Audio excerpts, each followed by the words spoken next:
नमस्कार दोस्तों, मैं लोकेश यादव स्वागत करता हूं आपका अपने YouTube चैनल VRB एजुकेशन पर।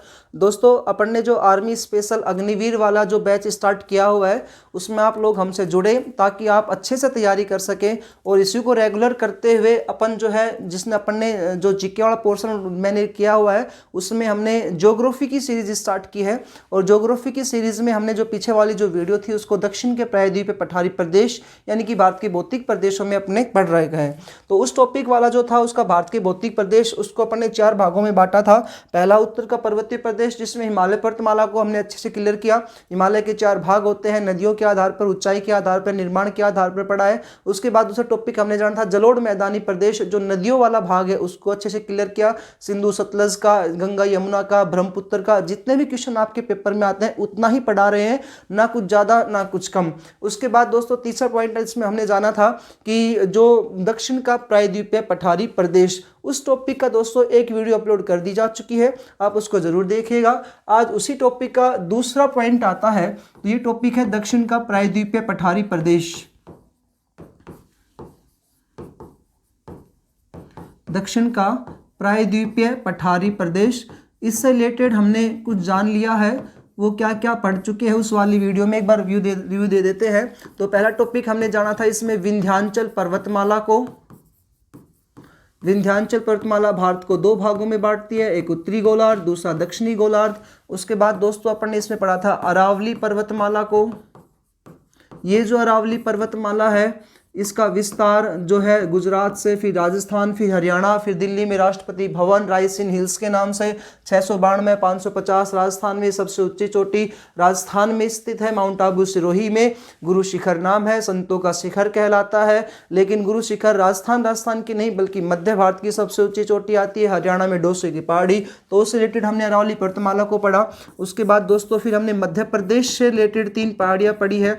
तो एक पहाड़ी थी इसमें अपन ने पढ़ी थी विंध्याचल पर्वतमाला, दूसरा इसमें हमने पढ़ा था जी सतपुड़ा पर्वत श्रेणी। जिस सतपुड़ा पर्वत श्रेणी की विशेषताएं पढ़ी, नर्मदा नदी, सोन नदी, ताप्ती नदी, अमरकंटक, धूपगढ़, ये जितने भी इंपॉर्टेंट पॉइंट्स हैं, वे नदियां जो ढाल के विपरीत बहती है। बहुत बार आपके आर्मी में पेपर क्वेश्चन पूछा गया, आलियावेट, खड़ियावेट कौन सी द्वीप कौन सी नदियों के मुहाने पर स्थित है, वो हमने इसमें जाना। एक इसमें मैकाल पर्वतमाला को जाना जिसमें अमरकंटक सबसे ऊंचा चोटी आती है। उसके बाद आता है गुजरात में, तो गुजरात में दोस्तों हमने गिर राष्ट्रीय उद्यान के बारे में जाना। गिर एक पहाड़ी भी है, उसके बारे में अच्छे से देखा था। फिर महाराष्ट्र की बात करें तो या गिर में ही एशियाई जो है वो सफ़ेद शेर पाए जाते हैं, बहुत बार आर्मी में क्वेश्चन आया है ये टॉपिक में। 5वां हमने इसमें महाराष्ट्र में जाना था। महाराष्ट्र में पहाड़ी का नाम आया था अजंता की पहाड़ी, और इस अजंता की पहाड़ी में 2 गुफाएं आती हैं, एक अजंता की गुफा, दूसरी एलोरा की गुफा। अजंता की गुफाएं में जो संख्या आई थी वो 32 आई थी, एलोरा में 34 गुफाएं आती है। तो वो टॉपिक हमने अच्छे से क्लियर किया हुआ है एक पहली वाली वीडियो में। अब इसी टॉपिक को आगे बढ़ाते हैं और दक्षिण के प्रायद्वीपीय पठारी प्रदेश को दोस्तों मैं 2 भागों में विभाजित करता हूं, एक पश्चिमी तटीय मैदानी प्रदेश या एक पश्चिमी प्रायद्वीपीय पठारी प्रदेश, और दूसरा आता है पूर्वी पठारी प्रदेश। इस प्रकार से हम इसको देखेंगे। ये जो पश्चिमी है ये तो पश्चिमी भाग है, तो अभी तक गुजरात तक तो हमने अच्छे से इसको क्लियर कर ही लिया। अब आगे देखते हैं कि पश्चिमी जो घाट है या इसको पश्चिमी घाट और पूर्वी घाट 2 भागों में विभाजित करते हैं। तो दक्षिण का प्रायद्वीपीय पठारी प्रदेश को 2 भागों में विभाजित कर दिया।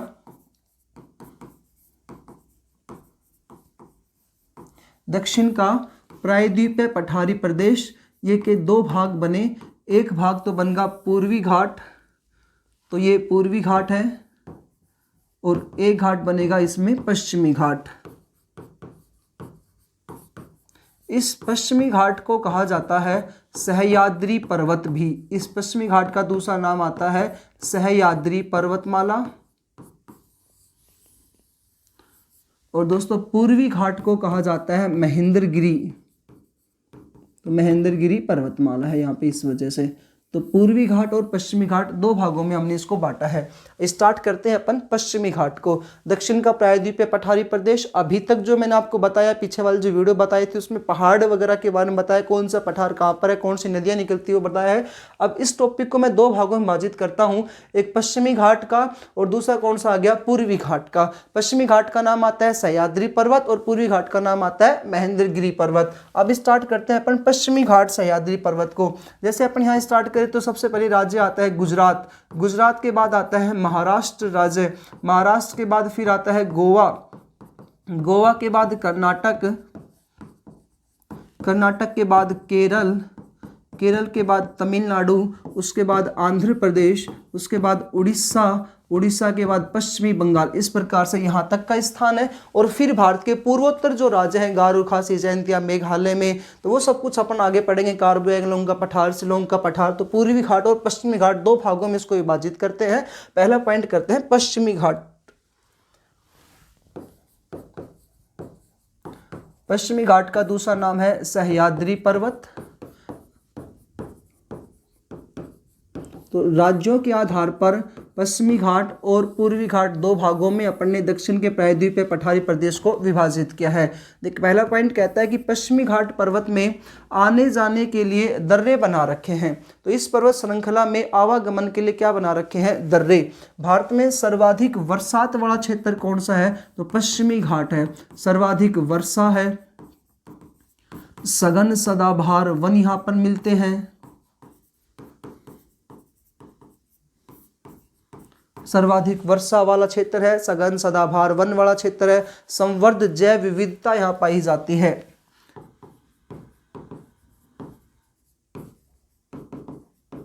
संवर्ध जैव विविधता यहाँ पाई जाती है। उसके बाद कह रहा है इसमें आवागमन के लिए 4 दर्रे बने हुए हैं। आवागमन के लिए, आने जाने के लिए दर्रे। दर्रे हमने हिमालय पर्वतमाला के दर्रे पढ़े थे, वो अच्छे से आपको बताया था हिमालय पर्वतमाला के दर्रों के बारे में। दर्रे क्या होते हैं? पहाड़ों के बीच का स्थान जो घाटी कहलाता है, और पहाड़ों को काट करके एक रास्ते से उसमें आने जाने का रास्ता बना दिया जाता है, क्या कहलाता है? दर्रा कहलाता है। अब ये कह रहे हैं पश्चिमी घाट के दर्रे। तो पश्चिमी घाट में कितने दर्रे आते हैं? 4 दर्रे आते हैं। पहला इसमें दर्रा आता है थालकोट, थाल घाट, थाल घाट दर्रा। ये थाल घाट दर्रा जो है मुंबई को नासिक से जोड़ता है। मुंबई को नासिक से जोड़ने वाला दर्रा है थाल घाट दर्रा। इस थाल घाट दर्रा जो है इसका कुल कितने मीटर है? तो 580 मीटर है। ये 580 मीटर। ये 4 दर्रे आपको बस नाम याद रखना है। दूसरे दर्रे का नाम आता है दोस्तों इसमें भोर घाट दर्रा, और ये भोर घाट दर्रा है मुंबई को पुणे से जोड़ता है 630 मीटर। भोर घाट दर्रा मुंबई को पुणे से जोड़ता है।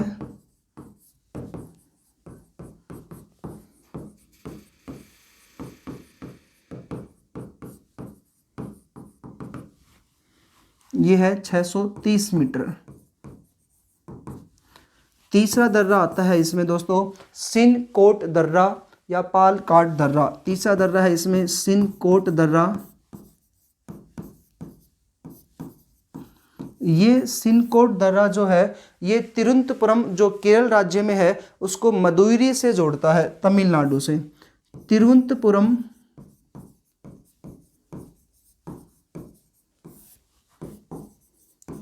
को मदुरई से जोड़ता है, और मदुरई स्थान आता है तमिलनाडु में। तमिलनाडु से जोड़ता है। सिनकोट दर्रा जो है इसकी कुल जो मीटर है वो 280 मीटर में है, और सिनकोट दर्रा अन्नाईमलाई की पर्वतमाला जो है उसको इलायची की पहाड़ी से भी अलग करता है। इसका कुल जो मीटर आता है 280 मीटर।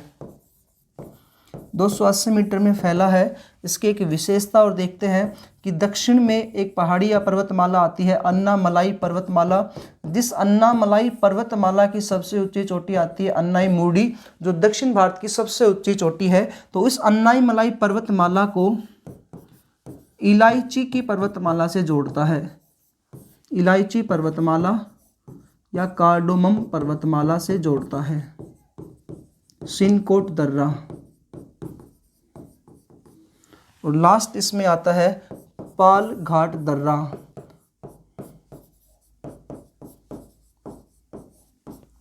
ये पाल घाट दर्रा जो है ये कोच्चि को कोयम्बटूर से जोड़ता है, जो टोटल 305 मीटर है। कोच्चि को कोयम्बटूर से जोड़ता है। कोच्चि केरल में,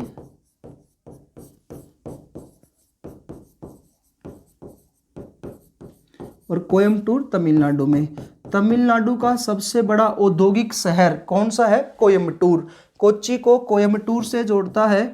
कोयम्बटूर जो है ये तमिलनाडु का सबसे बड़ा शहर है। कैसा शहर? औद्योगिक शहर।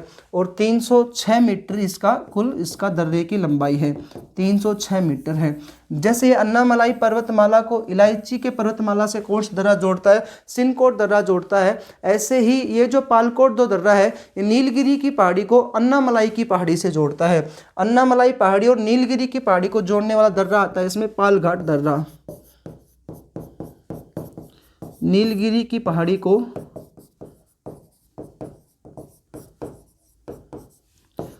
अन्नामलाई की पहाड़ी से जोड़ता है।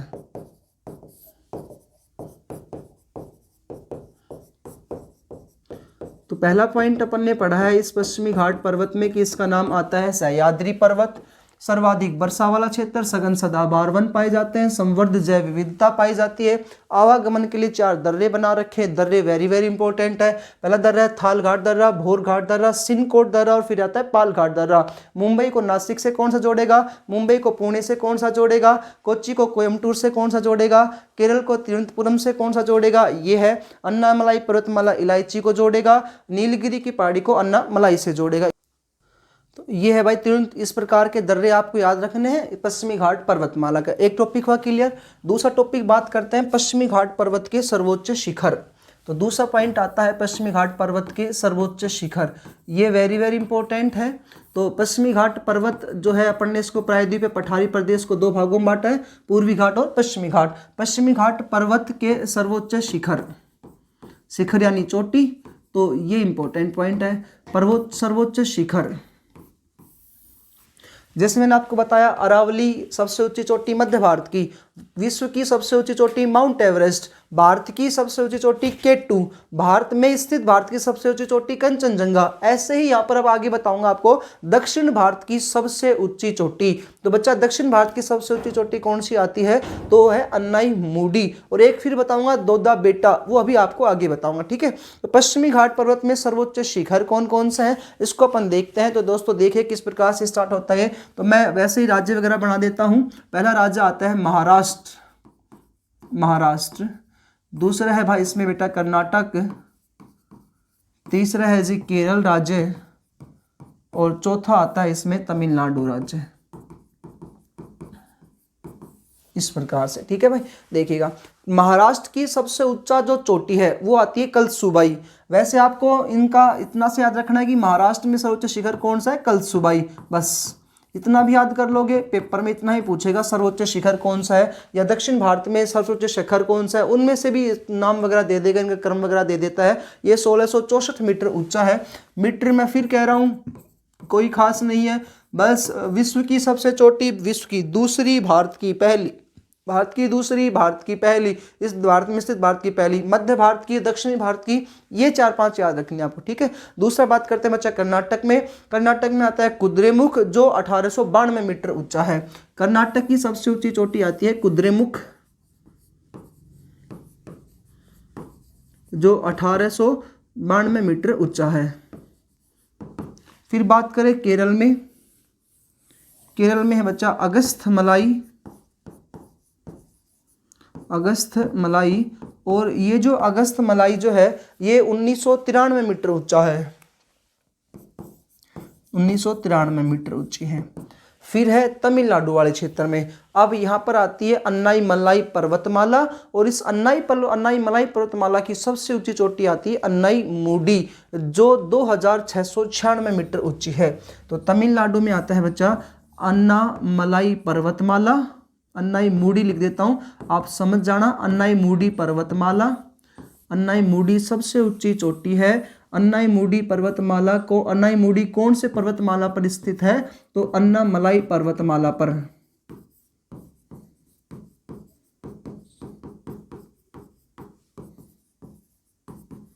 अन्नामलाई पर्वतमाला पर ये स्थित है। ये जो अन्नाईमुडी है ये कितनी ऊंची चोटी है? 2696 मीटर ऊंची है। 2696 मीटर ऊंची है।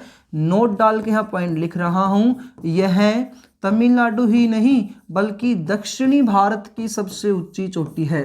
यह दक्षिणी भारत की सबसे ऊंची चोटी है।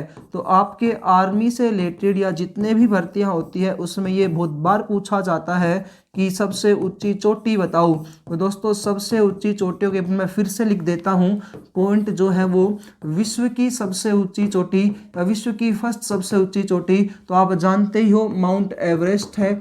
माउंट एवरेस्ट 8848 मीटर ऊंची सबसे ऊंची चोटी है विश्व की। फिर हमने पढ़ा था विश्व की दूसरी सबसे ऊंची चोटी, साथ ही साथ भारत की पहली या भारत की फर्स्ट सबसे ऊंची चोटी, ये हमने पढ़ा था K2 Godwin Austen Gaurishankar Gaurinanda 8611 metre सबसे ऊंची चोटी आती है। ये हमने K2 के बारे में जाना था। विश्व की तीसरी सबसे ऊंची, ये विश्व की सेकंड थी, और बात करते हैं विश्व की थर्ड सबसे ऊंची चोटी, लेकिन भारत में स्थित भारत की पहली चोटी या भारत की दूसरी सबसे ऊंची चोटी। जैसे आपको मैं सब कुछ बता चुका हूं पहले वाले वीडियोस में, फिर भी आपको रिव्यू लेना है तो यहाँ पे देखिएगा। ये आती है कंचनजंगा, और कंचनजंगा बच्चा सिक्किम राज्य में आती है जो 8596 मीटर ऊंची है। उसके बाद बच्चा आपसे क्वेश्चन पूछेगा मध्य भारत की सबसे ऊंची चोटी कौन सी है। तो मध्य भारत की सबसे ऊंची चोटी बच्चा आएगी, अभी हमने पढ़ा था अरावली पर्वतमाला में स्थित, अरावली इसको हटा देता हूं, अरावली पर्वतमाला में स्थित है।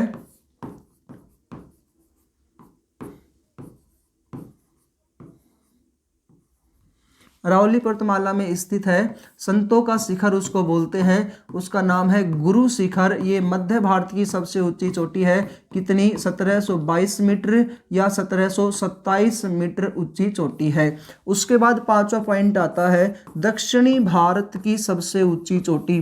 वो मध्य भारत की थी, अब है बच्चा दक्षिणी भारत की सबसे ऊंची चोटी अन्नाई मूडी, और अन्नाई मूडी अन्नाई मलाई पर्वतमाला पर स्थित है। इस कितनी आती है? 2696 मीटर। खूब आराम से आप इन पेपरों को आप सोल्व कर सकते हो। यही पॉइंट है जी आपका, ठीक है। ये था बच्चा आपका पश्चिमी घाट पर्वत वाले सर्वोच्च शिखर और इसके दर्रे। नेक्स्ट पॉइंट कह रहा है कि पश्चिमी घाट पर्वत जो है ना, इसको पूर्वी घाट से जोड़ने वाली एक पहाड़ी आती है, उसका नाम आता है नीलगिरी की पहाड़ी। नेक्स्ट पॉइंट देखिएगा, अभी हमने तो इनको अलग अलग किया था, अब कह रहा है कि पश्चिमी घाट और पूर्वी घाट दोनों को जोड़ने वाली, तो पश्चिमी घाट व पूर्वी घाट को जोड़ने वाली, पश्चिमी घाट व पूर्वी घाट को जोड़ने वाली पर्वतमाला, जोड़ने वाली पर्वतमाला, उसका नाम है बच्चा नीलगिरी की पहाड़ी, नीलगिरी की पहाड़ी। ठीक है जी, नीलगिरी की पहाड़ी। अब नीलगिरी की पहाड़ी कौन कौन से राज्य में आती है? केरल, कर्नाटक और तमिलनाडु में। तो कर्नाटक में स्टार्ट होता है, उसके बाद केरल में इसका विस्तार है, उसके बाद बच्चा तमिलनाडु में इसका विस्तार है। केरल, कर्नाटक, तमिलनाडु में इसका क्या है? विस्तार है। दूसरा पॉइंट ये है ना, पूरे भारत में सर्वाधिक चंदन के वन कहाँ पर पाए जाते हैं? नीलगिरी की पहाड़ी में पाए जाते हैं। तो सर्वाधिक चंदन वन के लिए, सर्वाधिक चंदन के वनों के लिए प्रसिद्ध है। प्रति हेक्टेयर चाय उत्पादक, प्रति हेक्टेयर चाय उत्पादक में सब प्रथम है।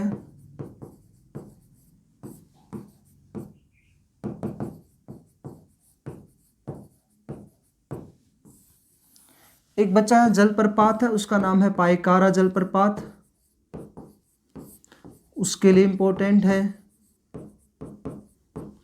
यहाँ एक जनजाति पाई जाती है, उसका नाम है टोडा जनजाति, उसके लिए इंपॉर्टेंट है। तो नीलगिरी की पहाड़ी जो है, मैं कह रहा हूँ कि ये पूर्वी घाट है और ये पश्चिमी घाट है, इन दोनों को जोड़ने वाली कौन सी पहाड़ी आती है? नीलगिरी की पहाड़ी है जी। तो नीलगिरी की पहाड़ी पूर्वी नीलगिरी की पहाड़ी पूर्वी घाट और पश्चिमी घाट दोनों को क्या करती है, जोड़ती है। ये नीलगिरी की पहाड़ी का विस्तार कर्नाटक, केरल, तमिलनाडु में आता है। सर्वाधिक यहाँ पर क्या होता है, चंदन के वन प्रति हेक्टेयर, चाय उत्पादक रहते हैं। पाइकरा जलप्रपात टोडा जनजाति के लिए प्रसिद्ध है। और एक पॉइंट सबसे इंपॉर्टेंट छूट गया, दक्षिणी भारत की दूसरी सबसे ऊंची चोटी भी यहाँ पर है, उसका नाम आता है दोदा बेटा। ये दोदा बेटा जो है, देखो अभी अभी हमने पढ़ा था दक्षिणी भारत की सबसे ऊंची चोटी अन्नाईमुड़ी है, ठीक है। अब कह रहा हूं दक्षिणी भारत की दूसरी सबसे ऊंची चोटी, तो बच्चा दूसरी सबसे ऊंची चोटी कौन सी आती है, दोदा बेटा। वो 2696 मीटर आई थी, यह है 2637 मीटर ऊंची। दोदा बेटा 2637 मीटर ऊंची है, जो दक्षिणी भारत की दूसरी सबसे ऊंची चोटी है। तो नोट डाल के यहां लिख देते हैं एक पॉइंट अपन, नोट, और वेरी वेरी इंपॉर्टेंट है, यह दक्षिणी भारत की सेकंड सबसे ऊंची चोटी है, दूसरी सबसे ऊंची चोटी है, ठीक है भाई। एक पॉइंट और देखिएगा इससे रिलेटेड कि ये हिल स्टेशन आता है, उसका नाम है Ooty hill station. Ooty hill station के लिए भी कौन सा प्रसिद्ध है, तो यही आपकी नीलगिरी की पहाड़ी भाई, ठीक है जी। बच्चा ये आपका पॉइंट था पश्चिमी घाट पर्वत का जो कंप्लीट हुआ। एक बार स्लाइड फिर से मैं आपके लिए कर देता हूं, रिकॉल हो जाएगा और अच्छे से आप दिमाग में इनको बैठा लो। पेपर में एज इट इज क्वेश्चन पूछेगा। टॉपिक था दक्षिण का प्रायद्वीपीय पठारी प्रदेश, कितने भागों में बांट दिया, 2। पश्चिमी घाट पर्वतीय प्रदेश, दूसरा कौन सा है, पूर्वी घाट पर्वतीय प्रदेश। पश्चिमी घाट पर्वतीय प्रदेश में गुजरात, महाराष्ट्र, गोवा, कर्नाटक, केरल, तमिलनाडु तक का इसका विस्तार आपने इसमें देख लिया है।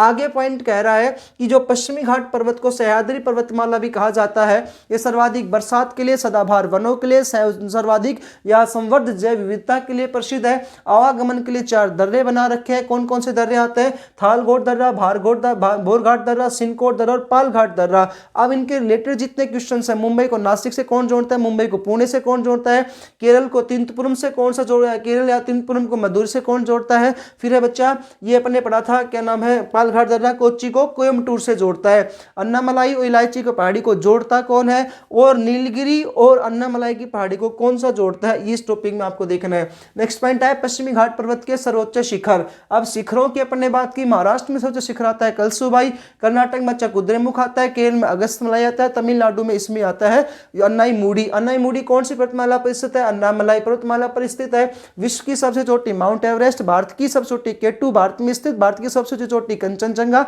दक्षिण भारत की सबसे ऊंची चोटी अरावली पर्वतमाला पर स्थित कौन सी है, गुरु शिखर। और दक्षिणी भारत की प्रथम सबसे ऊंची चोटी अन्नाईमुड़ी। उसके बाद बच्चा हमने देख लिया कि नीलगिरी की पहाड़ी, नीलगिरी की पहाड़ी की विशेषताओं में हमने जाना है कि यहाँ पर नीलगिरी की पहाड़ी में एक चोटी आती है दोदा बेटा।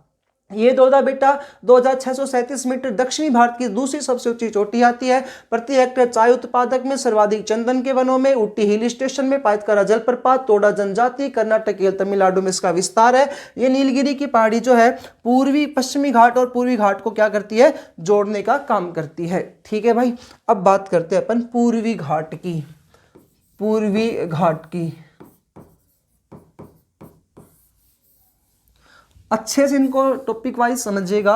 और मैं ये कहता हूं कि आप जो नोट्स बना रहे हो ना, वो नोट्स ऐसे बनाओ कि आपको कभी भी कोई भी बुक्स की आवश्यकता ना पड़े, कभी किसी टीचर से पढ़ने की आवश्यकता ना पड़े। पढ़े तो ऐसा कि दूसरों को पढ़ा सके, मोटिव ये होना चाहिए आपका। तो उसी से रिलेटेड अच्छे पॉइंट टू पॉइंट आपको लेकर के चल रहा हूं। अगला पॉइंट अच्छा बता, पूर्वी घाट पर्वत या महेंद्रगिरी पर्वतमाला। अब ये पूर्वी घाट पर्वत कहाँ से स्टार्ट होगा, तो बच्चा पूर्वी घाट पर्वत जो होगा वो वही इधर से असम, मेघालय वगैरह से स्टार्ट होगा। तो इस प्रकार से हम इसको स्टार्ट करते हैं। बच्चा एक बार तमिलनाडु से, चलो नीचे स्टार्ट कर देता हूं इसको मैं। तमिलनाडु से पूर्वी घाट पर्वतमाला का विस्तार तमिलनाडु से स्टार्ट होता है। तमिलनाडु में बच्चे यहाँ पर 2 पहाड़ियाँ आती है। एक पहाड़ी का नाम है सेवराई की पहाड़ी, सेवराई की पहाड़ी, और दूसरी है बच्चा जवादी की पहाड़ी। बस ये क्वेश्चन आपसे पूछे गए, पहाड़ी कहाँ पर स्थित है। देखो थोड़ा सा हार्ड टॉपिक है ये, लेकिन हार्ड को इजी बनाना एक टीचर का क्वालिटी होती है। तो पूरी कोशिश कर रहा हूँ आपको इजी से इजी करने का। यदि आपको दोस्तों अपने इस टीचर की मेहनत अच्छी लगती है तो आप हमें मोटिवेट करें और चैनल को सब्सक्राइब करें, लाइक करें। वीडियोस में आप कमेंट वगैरह भी क्या करो। जो भी आपकी समस्या है पूरी कोशिश करूँगा उसको दूर करने की। भाई समझ में नहीं आ रहा हो या कुछ भी प्रॉब्लम्स है, दिखाई नहीं दे रहा, आवाज़ साफ नहीं आ रही, जो भी प्रॉब्लम्स होती है आप इसको जरूर बताया करो। तो तमिलनाडु में बच्चा पहाड़ी आती है, सेवराया जवादी की पहाड़ी। तमिलनाडु के बाद आगे बढ़ते हैं आंध्र प्रदेश में। तो बच्चा आंध्र प्रदेश में यहाँ पर पहाड़ी का नाम है नल्ला मलाई पहाड़ी। नल्ला मलाई की पहाड़ी, वेनकोंडा की पहाड़ी, नल्ला मलाई की पहाड़ी, वेनकोंडा की पहाड़ी। एक आती बच्चा पालकोंडा की पहाड़ी। नल्ला मलाई, वेनकोंडा, पालकोंडा की पहाड़ी। बस हो गया याद। इस प्रकार से आप पढ़ो। आंध्र प्रदेश के बाद आप आ जाओ उड़ीसा में। उड़ीसा में तो भाई उड़ीसा में यहाँ पर जो पहाड़ी आती है उसका नाम आता है गरजट की पहाड़ी। उड़ीसा में पहाड़ी का क्या नाम है? गरजट की पहाड़ी। उसके बाद बच्चा आ जाओ पश्चिमी बंगाल में। पश्चिमी बंगाल में जो पहाड़ी है उसका नाम आता है राजमहल की पहाड़ी। राजमहल की पहाड़ी। अब है जी पूर्वोत्तर राज्यों की बात। पूर्वोत्तर राज्यों को मैं यहाँ पे अच्छे से थोड़ा सा करूँगा। थोड़ा सा आगे बेटा लेते हुए इसको ऊपर से स्टार्ट करते हैं अरुणाचल प्रदेश से। अरुणाचल प्रदेश देखिएगा, क्रम जो होगा ना, क्रम से पढ़ो या तो नीचे से पढ़ लो ऊपर से पढ़ लो, बात वही है, लेकिन क्रम से आप पढ़ोगे तो ही आपको समझ में आएगा। अरुणाचल में बच्चा एक है डाफला की पहाड़ी और एक है मिसमी की पहाड़ी। डाफला और मिसमी।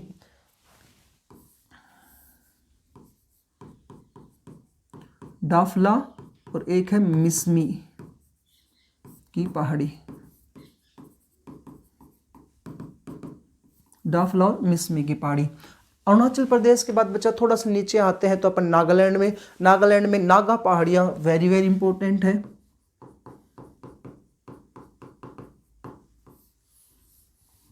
नागा पहाड़ी।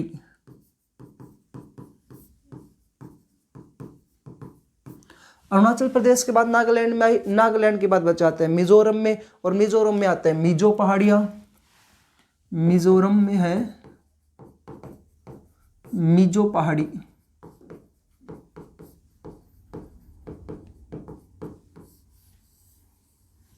मिजोरम में है जी मिजो पहाड़ी। इस प्रकार से ना।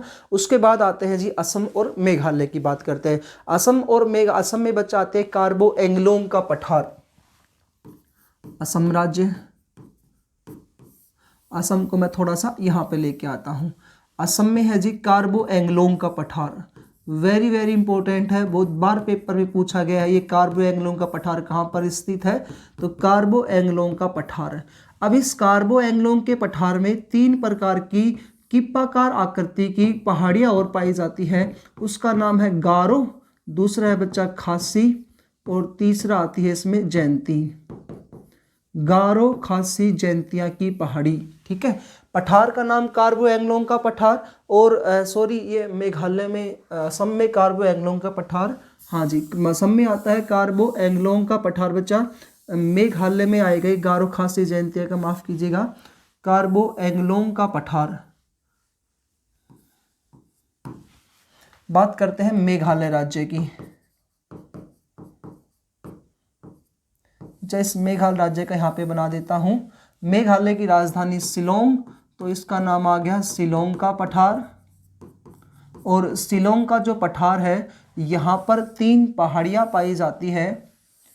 एक है गारो, दूसरी है खासी, और बच्चा तीसरी आती है जयंती। इनकी आकृति त्रिभुजाकार या किप्पाकार है। इस कारण से भारत में सर्वाधिक जो बरसात है वो इन गारो, खासी और जयंतिया की पहाड़ी पर होती है। तो इनकी आकृति किप्पाकार या त्रिभुजाकार है। भारत में सर्वाधिक बरसात मेघालय राज्य में होती है। भारत में सर्वाधिक जो बरसात है तो भारत में वह राज्य जिसमें सर्वाधिक वर्षा होती है तो वो कौन सा आता है, मेघालय राज्य है। और मेघालय में बच्चा कौन सी पहाड़ियों पे होता है, तो गारो खासी जयंतियों की पहाड़ियों पर होता है। और मेघालय राज्य में भी एक स्थान है मासिनराम और दूसरा स्थान है बच्चा चेरापूंजी। मेघालय राज्य में कौन सा आता है, मासिनराम और दूसरा आता है बच्चा चेरापूंजी। हो गया याद। देखिएगा दोबारा से रिपीट कर रहा हूँ। तमिलनाडु में पूर्वी घाट पर्वत का विस्तार सेवराई की पहाड़ी, जवादी की पहाड़ी नाम जान जाता है। आंध्र प्रदेश में नल्लामलाई की पहाड़ी, वेनकोंडा की पहाड़ी, पालकोंडा की पहाड़ी।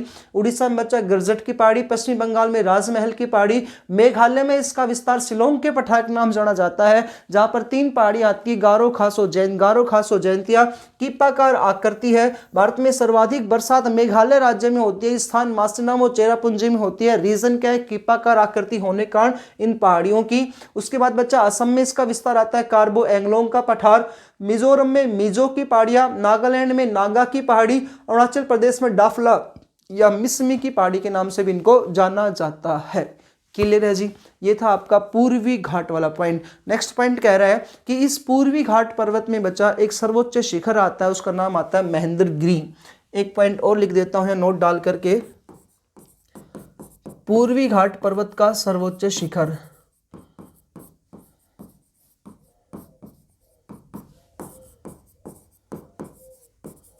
पूर्वी घाट पर्वत का सर्वोच्च शिखर है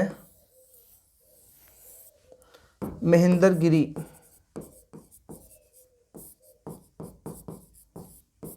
महेंद्रगिरी, ठीक है जी। 1501 मीटर ऊंचा आता है ये।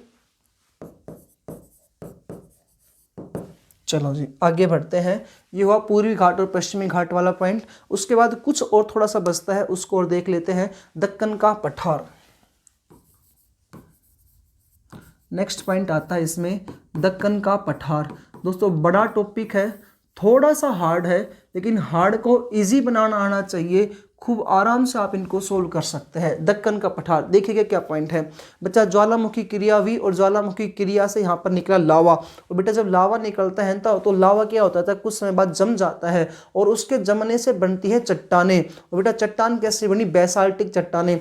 वो बेसाल्टिक चट्टाने जो है उनका हुआ अपर्दन, हवा से अपर्दन होता है, या कुछ समय बाद धीरे धीरे उनका अपर्दन होना स्टार्ट हो जाता है। अपर्दन हुआ, अपर्दन से बेटा वो काली मिट्टी में चेंज हो गई और उस काली मिट्टी से बच्चा जो पठार बना है ना, या उस वाले क्षेत्र जो पठार बना है वो कौन सा आता है, दक्कन का पठार। शॉर्ट में लिखता हूं बच्चा, ज्वालामुखी क्रिया हुई, ज्वालामुखी से क्या निकला, लावा या मैग्मा बाहर निकला, हो मैग्मा लावा के रूप में चेंज हुआ। लावा जो हो ठंडा या जमाव होगा, लावा का जमा हुआ तो बच्चा यहाँ से चट्टानें बनी। चट्टान कौन सी बन गई, बेसाल्टिक चट्टान बनी। और बेटा इस बेसाल्टिक चट्टान जब बनी तो इस बेसाल्टिक चट्टान का क्या हुआ, अपर्दन हुआ। बेसाल्टिक चट्टान का क्या हुआ, अपर्दन। और बेटा अपर्दन होने से बेसाल्टिक चट्टान में कौन सी मिट्टी पाई जाती है, काली मिट्टी पाई जाती है। और बेटा जहां पर काली मिट्टी पाई जाएगी वहां सर्वाधिक तो क्या होगा, गन्ना। वहां सर्वाधिक क्या होगा, कपास। वहां सर्वाधिक क्या होगा, अफीम। वहां बच्चा सर्वाधिक होगा सोयाबीन। वहां पर सर्वाधिक होगा धनिया, जीरा, इस प्रकार से है ना जी। तो सर्वाधिक गन्ना, सर्वाधिक कपास, सर्वाधिक अफीम, सर्वाधिक सोयाबीन, सर्वाधिक धनिया, या बात करूं सर्वाधिक मूंगफली, ये सारी किस में पाई जाती है, काली मिट्टी में पाई जाती है। बेसाल्टिक चट्टानों से जो मिट्टी बनती है, काली मिट्टी अपर्दन के बाद वहां से पाई जाती है। टॉपिक अपना दक्कन का पठार। अब बच्चा इस दक्कन के पठार का जो विस्तार है वो कहां से कहां तक आता है, तो देखिएगा गुजरात में बच्चा इस दक्कन के पठार का जो विस्तार है ना उसको कहा जाता है काठियावाड़ का पठार। तो गुजरात में इसका क्या नाम आता है, दक्कन के पठार का, काठियावाड़ का पठार। थोड़ा सा है, इजीली आप इसको याद कर लोगे। गुजरात में बच्चा आता है दक्कन के पठार का विस्तार, काठियावाड़ का पठार। या राजस्थान को लेते हैं बच्चा, राजस्थान में इसका नाम आता है हाड़ौती का पठार।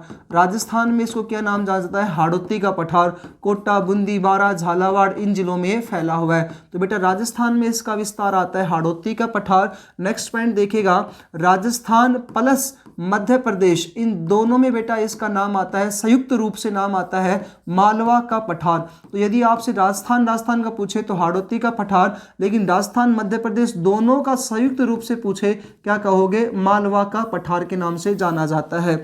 उसके बाद बच्चा आता है महाराष्ट्र राज्य में, और महाराष्ट्र जो है बेटा यहाँ पर इसका दक्कन के पठार का विस्तार कहलाता है मराठावाड़ का पठार। मराठावाड़ का पठार, गुजरात में काठियावाड़ का पठार, राजस्थान में हाड़ौती का पठार, राजस्थान मध्य प्रदेश में संयुक्त रूप से मालवा का पठार, महाराष्ट्र में मराठावाड़ का पठार, फिर है भाई कर्नाटक राज्य में, और बच्चा कर्नाटक राज्य में जो इसका विस्तार है वो कहलाता है मैसूर का पठार।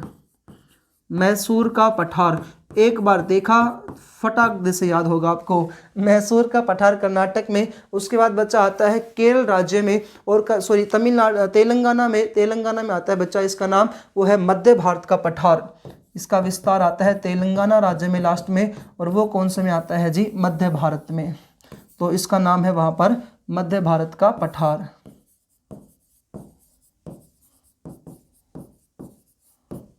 मध्य भारत का पठार इस प्रकार से भाई हुआ क्लियर सबको।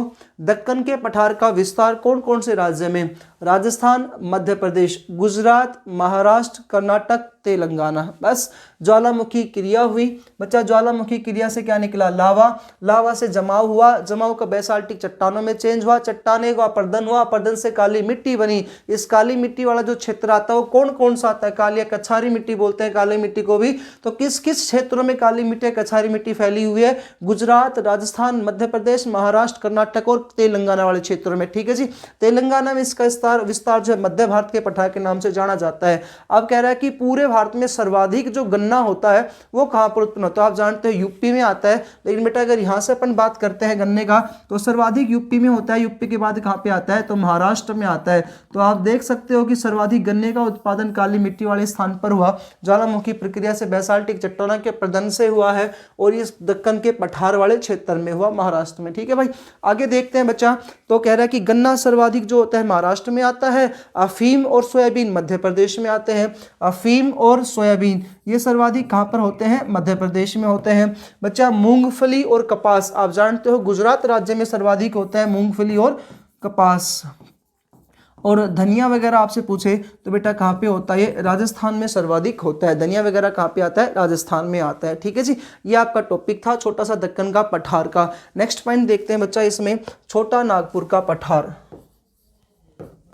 छोटा नागपुर का पठार,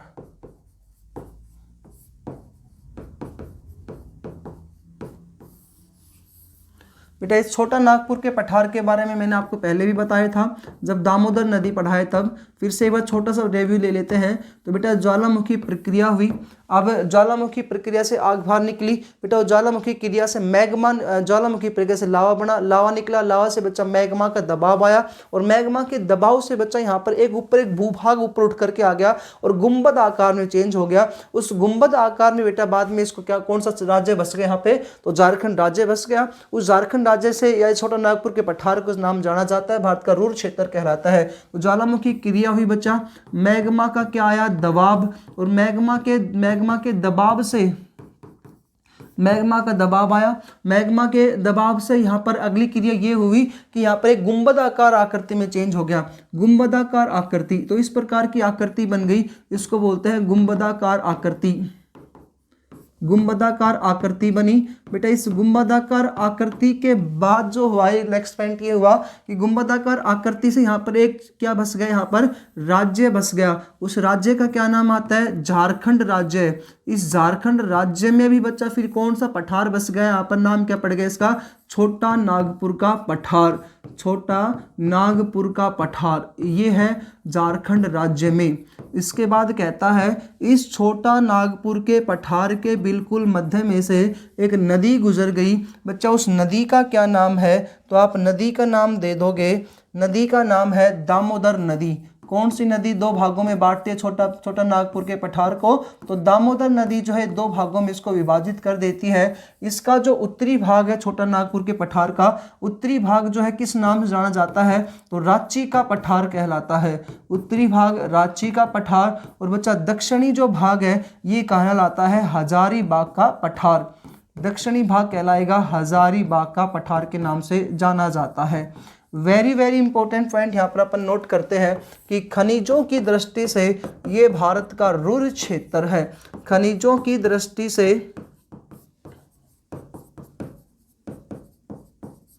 दृष्टि से यह भारत का रुर यानी कि धनवान क्षेत्र है जी। ये हो गया आपका छोटा नागपुर का पठार कंप्लीट। छोटा नागपुर पठार ज्वालामुखी प्रक्रिया हुई, मैग्मा का दबाव बना, उसके बाद गुंबदाकार आकृति चेंज हो गई, गुंबदाकार आकृति बाद झारखंड राज्य बस गया, इसमें भी छोटा नागपुर का पठार बना। जिस दामोदर नदी यहाँ से बीच में से गुजरी, 2 भागों में बांट दिया, हजाची का पठार और दूसरा बच्चा हजारीबाग का पठार। इस छोटा नागपुर के पठार को भारत का कैसा कहा जाता है? खनिजों की दृष्टि से भारत का रुर क्षेत्र यानी कि सबसे धनवान क्षेत्र है। ठीक है जी, आगे बात करते हैं बच्चा, 1-2 पॉइंट और बच्चे हैं इसमें। दंडक अरण्य, ये दंडक अरण्य जो है तेलंगाना, उड़ीसा और छत्तीसगढ़ में फैला हुआ है। एक अगला पॉइंट आता है दंडक अरण्य। दंडक अरण्य का पठार जो है बच्चा ये कहाँ फैला हुआ है? तो छत्तीसगढ़, उड़ीसा और तेलंगाना में ये फैला हुआ है।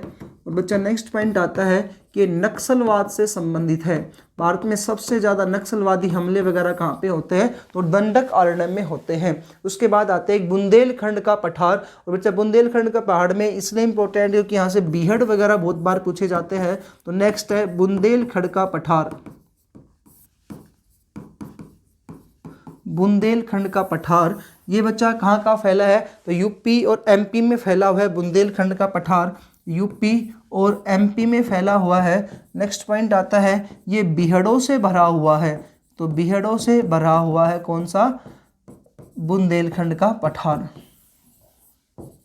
ये था जी आपका आज का टॉपिक, दक्षिण का प्रायद्वीपीय पठारी प्रदेश, जो कंप्लीट हुआ बच्चा। पूरी कोशिश की मैंने इसको शॉर्ट से शॉर्ट पढ़ाने की, फिर भी आपको समझ में नहीं आया हो तो 1 या 2 बार इसको ज़रूर देखिएगा। और मैं कहता हूं कि स्टार्टिंग से ज़रूर देखिएगा। जब आप स्टार्टिंग से देखोगे ना तो ही ये सारे टॉपिक समझ में आएंगे। कभी बीच में कर दिया, स्किप कर दिया, छोड़ दिया, फिर इसको आगे बढ़ाया, फिर कम किया, तो इस प्रकार से आप करोगे तो 101% आपको समझ में नहीं आएगा।